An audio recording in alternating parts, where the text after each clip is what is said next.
Aksakallar Nasat'ın buluşmasında bakıldılar sosyal yönelimli soruşlar anglarına göre aksakallar varınca yardımcı olsunlar terbiye etme genç yılat boylarını hem ilerletme cümleyi. Gagavuzya aksakallar Nasat'ın başı Vasil Arnavut haberledi. Hani böyle buluşmaklar avtonomiyanın her bir dolayında geçicikler. Bakarız ne oldu bütün yıl 25. yılda da ne de yetiştiremedik diye yardımcı olalım. Köylere nerede yaşar bizim ihtiyar insanlar, nerede yaşıyorlar birbirine de onlara yetişmeyi vakit hepsine yardımcı olsun köylerden primaryalar, sosyal bodnikler.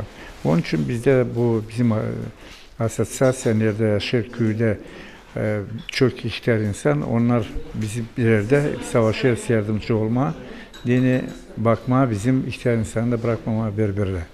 Problemi var çok ama biz savaşır yardımcı olma.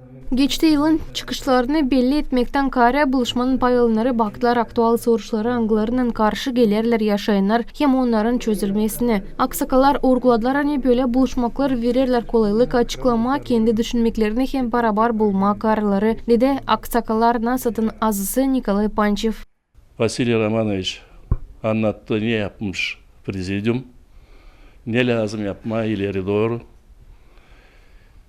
Председатели Ассоциации объединения населенных köylerden anlattılar. Onunla ne yapmışlar? Köyde bu geçen yıl için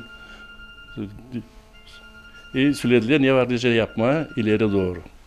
Buluşmanın sonunda pay alınlar anlaştılar ilerletme beraber çalışmayı hem aktif orada pay alma cümlenin yaşamasında.